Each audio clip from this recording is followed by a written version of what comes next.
aking naririnig tuwing pagsapit ng Agosto. Mga Pilipinong ipinagmamalaki ang pinagmulan ng kanilang pagkatao. Pero totoo ba? Totoo bang ipinagmamalaki mo ang ikaw ay isang Pilipino?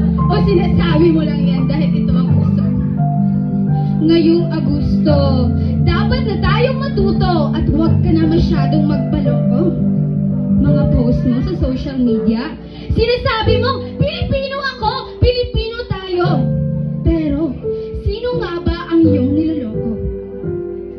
Naaalala mo pa ba nung minsay tinanong ka ng iyong guro at sinabing, ano ang pabansang wika nating mga Pilipino? Ikaw, oo ikaw ay biglang sumagot at sinabing, Ma'am, bayang mag-iliw po. Bayang mag-iliw. Hindi ko alam kung ako'y matatawa o magagalit pa. Sarili nating wika, hindi mo pa alam? Akala ko ba Pilipino ka? Wika ang Pilipino.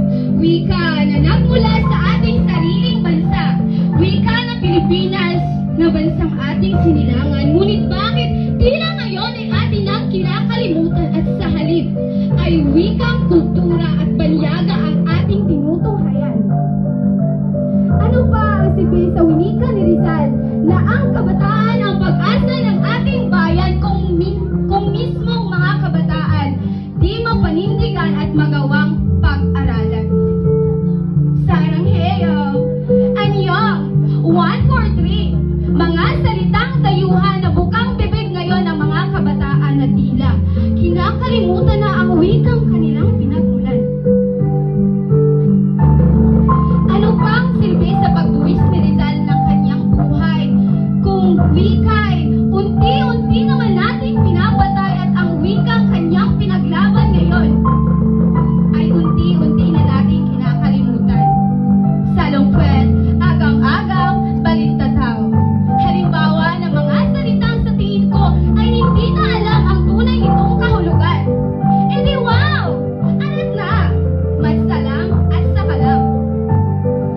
At iba pang mga salitang balbal o salitang kalye na naimbento ng mga tao na animoy nagpaparamihan ng salitang kanilang nalalaman. Ngunit, ang mas masakit na katotohanan ay di nila magawang pag-aralan ang wika ng bansang kanilang pinagmulan. Mga tao na ginagawang sukatan ng katalinuhan ang wika, ang dami ng wika ang kanilang nalalaman. Ngunit, ang wika ng bansang kanilang pinagmulan ay di man lang nila magawang pahalagahan. Huwag sana nating kalimutan ang wika ng bansang ating sinilangan, ang wika ng pagiging makabayan, ang wika na sumisimbolo sa ating kalayaan, ang wika na naging dahilan sa ating pakikipagtalastasan kung kaya tayo ngayon ay siksik ng kaalaman.